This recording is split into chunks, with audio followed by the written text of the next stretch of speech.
দিয়েছিলেন সবাই সেই গৌরাঙ্গ মহাপ্রভুর চরণে প্রণাম দিয়ে আমি আমার সংক্ষিপ্ত কিছু কথা বলবো। তো এখন আমরা আজকে যেটা বলবো আমরা দামোদর মাস নিয়ে করব। তো দামোদর মাস সবাই একটু মন দিয়ে শুনেন, কিছু জিনিস আপনাদের জানা আছে, কিছু অজানাও আছে। আর যতটুকু জানা আছে যেটা জানলেন, যে অজানা নেই জানলেন। দামোদর মাস কখন শুরু হয়, কখন শেষ হয়? আমরা সাধারণত আমাদের যেই বৎসরে আমরা 4টা মাস, চতুর্মাস আমরা সবাই মানে যারা নিরামিষ খায়, যারা সাত্ত্বিক খাবার খায়, তারা তো 12 মাসেই এই নিরামিষ খায় এবং তারা ভগবানকে প্রসাদ দিয়ে তারা তারপর ভগবানের প্রসাদ নিবেদন করে প্রসাদ খায়। আমরা যারা নিরামিষ খাই না, আমাদের ভিতরে অনেকে বৎসরে 4টা মাস পালন করে। সেটা হলো বৈশাখ মাস, মাঘ মাস, শ্রাবণ মাস এবং এই কার্তিক মাস। এর মধ্যে কার্তিক মাসটা হলো আমাদের জন্য খুবই, ভগবানের দ্বার এই সময় খোলা থাকে, ভগবানের দরজা এই সময় খোলা থাকে। সবসময় কিন্তু ভগবানের দ্বার খোলা থাকে না, কিছু কিছু সময় আছে সবাই উদার। যেমন আমরা যদি আমাদের এই গণভবন বা রাষ্ট্রভবনে আমরা কিন্তু সবসময় ঢুকতে পারি না। যখন আমাদের দুর্গাপূজা হয় বা জন্মাষ্টমী হয়, এই সময়গুলোতে ওখানকার দ্বার খুলে দেয় যে আপনারা আসেন। কিন্তু ভগবানের দ্বারও এরকম কিছু সময় আছে যে খুলে দেয় যে আপনারা সুযোগ থাকলে যে পারেন ওইখানে প্রবেশ করার সুযোগ আছে, যদি যাইতে পারেন। তো সেখানে দামোদর মাস আমরা যারা আমাদের দেশের যারা আমরা ধর্মীয় সবচাইতে যারা আমাদেরকে ধর্মীয় শিক্ষা দিচ্ছেন বা আমাদেরকে যারা এগিয়ে নিয়ে যাচ্ছেন, সেই আন্তর্জাতিক কৃষ্ণ ভবরামিত ইস্কনের মতে আপনার দামোদর মাস শুরু আশ্বিন মাসে কোজাগরী পূর্ণিমা আর শেষ হলো রাস পূর্ণিমা। এই 1 মাস, আশ্বিন মাসে এই পূর্ণিমা শেষ আর কার্তিক মাসের রাস পূর্ণিমায় শেষ হয়। এটা গেল ওনারা, এবং আমরা সাধারণত এই জিনিসটাকেই সবাই মানি বা ফলো করি। এর বাইরে আমাদের পদ্মপুরাণে উত্তরখণ্ডে যেভাবে লেখা আছে, সেখানে দামোদর মাস শুরু হলো আশ্বিন মাসের এই পাশংকুশা একাদশী থেকে। এই একাদশী গেল না 2 দিন আগে, এই একাদশী থেকে কার্তিক মাসের উত্থান একাদশীতে গিয়ে এটা শেষ হয়। এ হলো 1 মাস। হ্যাঁ হ্যাঁ, নিয়ম সভা, এই হ্যাঁ নিয়ম সভা হলো, হ্যাঁ এই নিয়ম সভা।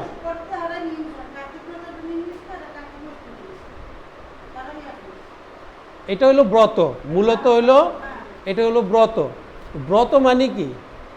ব্রত মানে হলো ব্রতর সাথে কিন্তু উপবাস জড়িত, ব্রতর সাথে উপবাস জড়িত, তাই না? ব্রত মানে হলো উপবাস সাথে জড়িত। উপবাস মানে কি?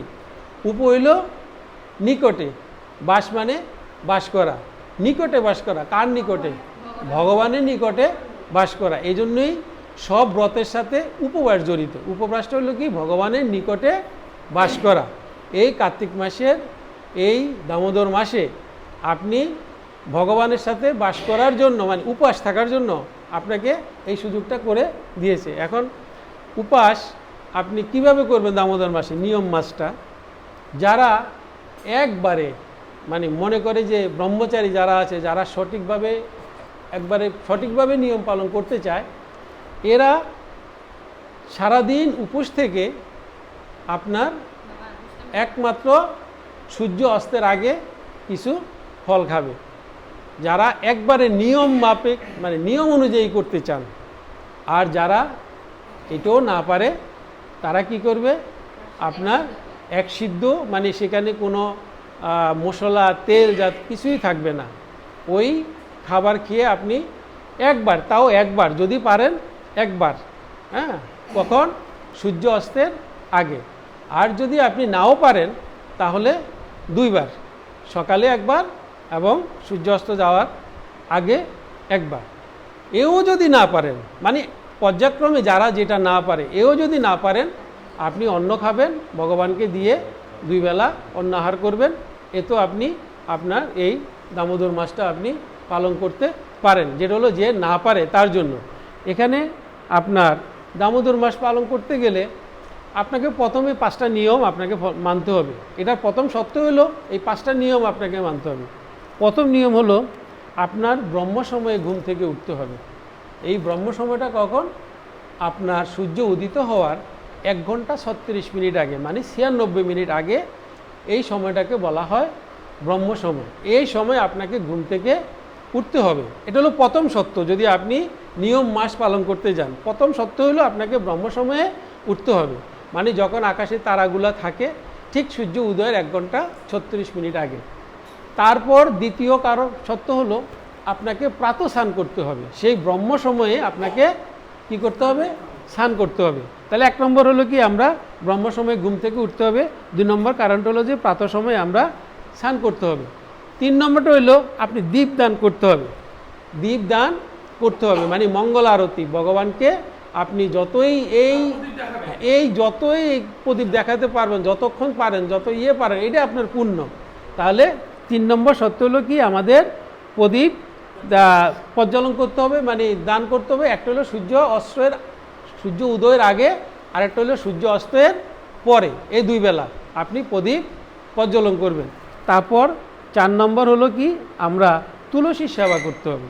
তুলসীর সেবা মানে তুলসীকে জল দিতে হবে, তুলসী পরিক্রমা করবেন, তুলসীতে বাতি দিবেন সন্ধ্যার পরে। এই তুলসী সেবা যতই আপনি এই কাজগুলো যতই করবেন, ততই আপনি ভগবানের সান্নিধ্যে যাইতে পারবেন। অর্থাৎ আপনি চোখে দেখবেন না যে আমি ভগবানের সান্নিধ্যে যাইতেছি কিনা, কিন্তু আপনার প্রতি ভগবানের কৃপাটা ততই বাড়বে। আপনি যতই কাজগুলো করবেন ততই ভগবানের কৃপা আপনাদের প্রতি বাড়বে। তারপর হলো কি 4 নম্বর গেল। 5 নম্বর হলো সাধু সঙ্গ, বৈষ্ণব সঙ্গ করতে হবে। সাধু সঙ্গ এই যেমন আমরা এমন করতেছি, আপনি যদি পারেন প্রতিদিন 2-4 জন নিয়ে আপনি যারা ব্রত করেন বা যারা এই নিয়ম মাসটা পালন করেন, প্রতিদিন আপনি আপনার বাসায় যেই কজন লোক আছে তাদেরকে নিয়ে আপনি হরিকথা বলেন, তাদেরকে নিয়ে আপনি হরিকীর্তন করেন, তাদেরকে নিয়ে আপনি ভাগবত পড়েন, তাদেরকে নিয়ে আপনি গীতা পড়েন, তাদেরকে নিয়ে কিছু কথাবার্তা বলেন। প্রতিদিনে সাধুসঙ্গ করেন।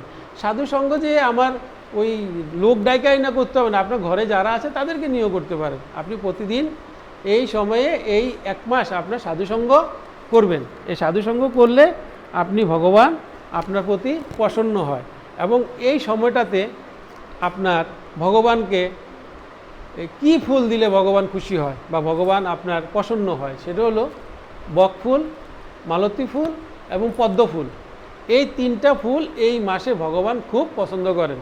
একটা হলো পদ্ম ফুল, একটা হলো বকফুল, আর একটা হলো মালতী ফুল। এই 3টা ফুল দিয়ে যদি আপনি ভগবানকে দেন, ভগবানকে আশ্রয় আর তুলসী পাতা তো আসেই, তুলসী দিয়ে নিবেদন করেন, তাহলে ভগবান খুব সন্তুষ্ট এবং ভগবান খুব খুশি হয়।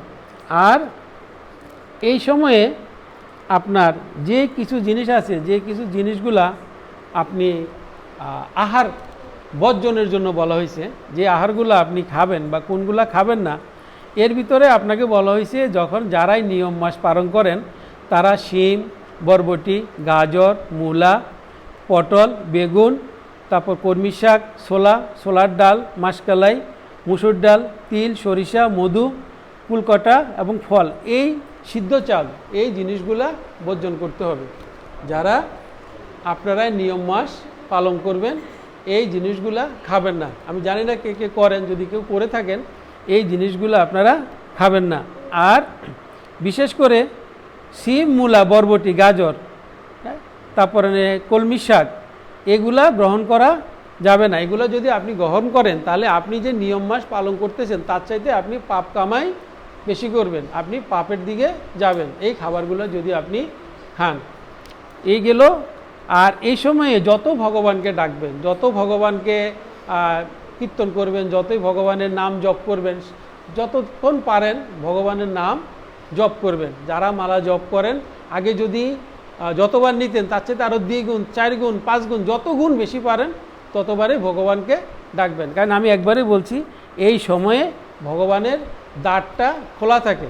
এই একমাত্র কার্তিক মাসেই ভগবান সবাইকে মানে ওপেন করে দেয় যে তোমরা আসো, তোমরা তোমাদের বিগত যে পাপগুলো আছে এগুলা তোমরা শেষ করো। এবং যারা 1 মাস না পারবেন, যারা 1 মাস না পারবেন তারা যদি 3 দিন করেন, তারা যদি 3 দিন এই 5টা নিয়ম মেনে যদি 3 দিনও করেন, তাহলে ভগবানের কথা অনুযায়ী, ভগবানের শাস্ত্র অনুযায়ী আপনার পুরানো যে পাপগুলো আছে, আপনি যে পাপ করছেন সেই পাপগুলো মোচন হবে। যদি আপনি 3 দিনও করতে পারেন এই নিয়ম মেনে, তাহলে আপনি 3 দিনও করতে পারেন। এখন আমি যেটা বলতেছি সেটা হলো আপনার এই কার্তিক মাসে, দামোদর মাসের মাহাত্ম্য, কার্তিক মাসের মাহাত্ম্যটা কি, এটা করলে কি ফল পাওয়া যায় তার একটা প্রমাণ আমি বলতেছি। সেটা হলো ভগবান শ্রীকৃষ্ণ তার স্ত্রীদের মধ্যে সে সত্যভামাকে একটু বেশি ভালোবাসতেন।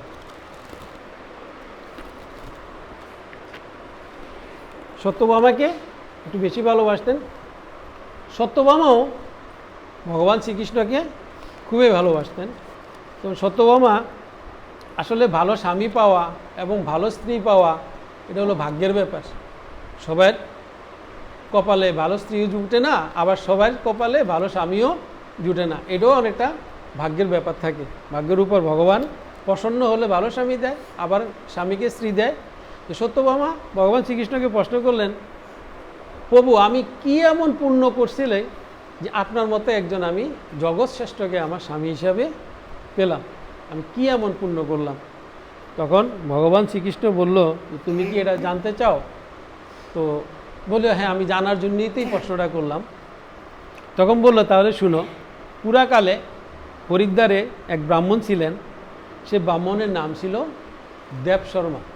ব্রাহ্মণের নাম ছিল দেবশর্মা এবং ব্রাহ্মণ ছিলেন খুবই ধর্মনিষ্ঠ, ন্যায়পরায়ণ এবং জ্ঞানী এবং ভগবানের প্রতি খুবই অনুগত ছিলেন।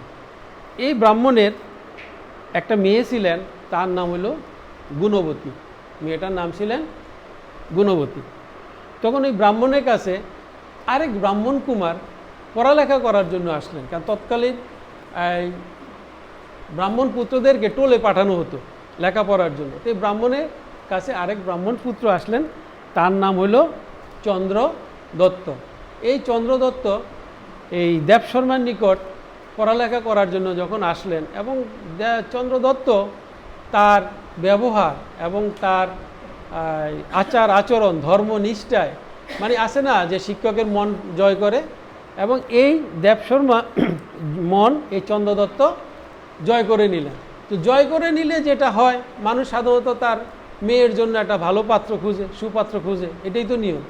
তো দেবশর্মা চিন্তা করলো যে যেহেতু আমার এই ছাত্র খুবই ধার্মিক এবং নিষ্ঠাবান, ন্যায়পরায়ণ, সেও সত্যবাদী, তো তার কাছে কি করলেন, তার মেয়েকে বিয়ে দিলেন। বিয়ে দেওয়ার পরে তাদের সংসার ভালোই চলতেছে। বিয়ে দেওয়ার পরে তো কিছুদিন পর তাদের ইচ্ছে হলো তারা যজ্ঞ করবে।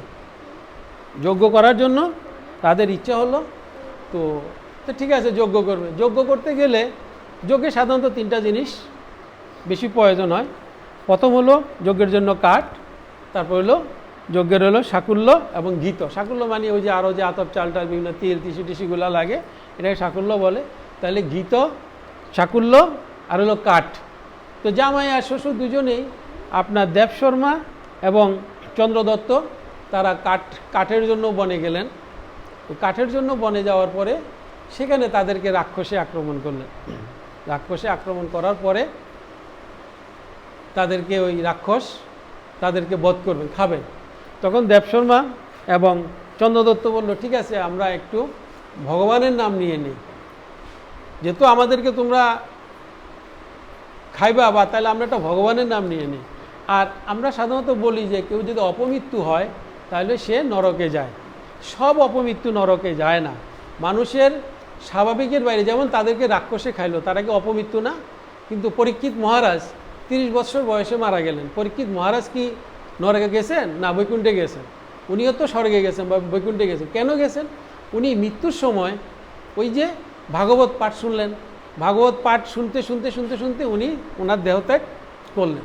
তদ্রূপ এই আপনার এই দেবশর্মা এবং চন্দ্রদত্ত তারাও ভগবানের নাম নিয়ে রাক্ষসের পেটে গেলেন। তার ফলে কি জন্য তারাও বৈকুণ্ঠে চলে গেলেন। কারণ আপনি যদি, আমরা একসময় বলি, একবার হরির নামে যত পাপ সরে, জীবের কি সাধ্য আছে তত পাপ করে। তদ্রূপ আপনি যদি ওই সময় যদি আপনি একবার হরির নাম নিতে পারেন, ভগবানকে ডাকতে পারেন, তাহলে আপনি কখনো নরকে যাবেন না। তো তদ্রূপ তারাও গেল। তো তখন একটা মেয়ের জীবনে সাধারণত অবলম্বন কি? প্রথম অবলম্বন হলো বাবা মা, তারপরে হলো বিয়ের পরে স্বামী, স্বামী যদি না থাকে বাবার পরে ভাই, গার্জিয়ান, তাই না? এটাই তো অবলম্বন। তো একটা মেয়ের যদি স্বামী এবং বাবা দুজনে চলে গেল আর কেউ নেই, তাহলে এই মেয়ের অবস্থা কি হয়? পাগল হয়ে যাওয়ার মতো না? কোথায় যাবে? তো সেও এই মৃত্যুর খবর শুনে সেও পাগলের মতো হয়ে গেল। পাগলের মতো হয়ে মানে ঘুরতে ঘুরতে, মানে তো মাথা ঠিক নেই, ঘুরতে ঘুরতে দেখলো যে এক জায়গায় আপনার ভাগবত পাঠ হচ্ছে। তো সেখানে গিয়ে একটু বসলো, কিন্তু তার তো মন স্থির নাই, সে তো মনোনিবেশ করতে পারতেছে। তারপরেও সে সেখানে বসলো। বসার পরে ওই যারা সেখানে ভাগবত পাঠ করতেছেন তারা এই দামোদর মাসের মাহাত্ম্য নিয়ে কথা বলতেছেন। দামোদর মাসে কি করলে কি হয়, কি করা যায়, কি করা যায় না। তো এই গুণবতী সব কিছু ওইখানে বসে শুনলেন। সব কিছু শোনার পরে এখন তার মনে হলো যে আমি এই দামোদর মাসটা পালন করব। কারণ তার তো এখন আর কিছু নাই, ভগবানকে ডাকা ছাড়া তো তার আর কোনো গতি নাই, স্বামী নাই, বাপ নাই। এখন তার একটাই তো কাজ, সে কী করলো? এই দামোদর মাসকে পালন করার জন্য সে ওখানে যেভাবে বলল সে অনুযায়ী সে 1 মাস এই দামোদর মাস পালন করো। 1 মাস না, যতদিন সে জীবিত ছিল এই দামোদর মাসটা সে পালন করত। এবং এই সকালে প্রাতঃস্নান করতো, ব্রহ্মসময়ে ঘুম থেকে উঠতেন, দীপদান করতেন, তারপরে তুলসী আরতি করতেন। আর এভাবে সাধুসঙ্গ, যেখানে সাধুসঙ্গ হইতেন এই গুণবতী সেখানেই যাইতেন। এবং গিয়ে সে এই দামোদর মাস নিষ্ঠার সহিত তার জীবন দশা যতদিন সে জীবিত ছিল এই নিষ্ঠার সহিত সে দামোদর মাসটা পালন করেছিলেন। একটা সময় তো মানুষের জীবনের অবসান ঘটবেই, তদ্রূপ এই গুণবতীও একদিন যখন এইভাবে বয়স হয়ে গেল, গঙ্গার তীরে গেলেন স্নান করার জন্য। ওই গঙ্গার তীরেই গুণবতীর প্রাণ চলে গেলেন। যাওয়ার পরে সেখান থেকেই সে সোজা ভগবান তাকে কোথায় নিয়ে গেলেন? বৈকুণ্ঠে নিয়ে গেলেন। এবং এই গুণবতী এই পরজন্মে সত্যভামা হয়ে ভগবান শ্রীকৃষ্ণের প্রতিরূপে আসলেন। কারণ সে যে দামোদর মাসের যে মাহাত্ম্য বোঝানোর জন্য সেই দামোদর মাসটাকে নিষ্ঠার সহিত পালন করার কারণে এই গুণবতী এই ভগবান শ্রীকৃষ্ণের স্ত্রী সত্যভামা। এবং এই গুণবতীর বাবাই, সত্যভামার বাবা সত্যরাজ এই সত্যভামের বাবাই সত্যরাজ হিসাবে জন্মগ্রহণ করলেন। তদ্রূপ আমি এই সামান্য আপনাদের এই আয়োজনে এই দামোদর মাসের মাহাত্ম্য নিয়ে একটু কথা বললাম, যে দামোদর মাসের মাহাত্ম্য। গুণবতী একমাত্র দামোদর মাস পালন করেই সে ভগবান শ্রীকৃষ্ণের সঙ্গী হয়ে গেলেন। তদ্রূপ আমরা যারা করি বা যারা পারি, অন্তত যদি 1 মাস না পারি, অন্তত 3 দিন হলেও আমরা আমাদের দামোদর মাসটা নিষ্ঠার সহিত পালন করতে চেষ্টা করব। আর যারা পারি, না পারলে তো আর করা কিছু নাই। তো আমার মনে হয় যদি আমরা পারি অন্তত 3 দিন হলেও করি, যারা 1 মাস না পারি। এই বলে আমি আমার এই সংক্ষিপ্ত পরিকথা শেষ করলাম। শ্রী শ্রী রাধা গোবিন্দ প্রেমানন্দে।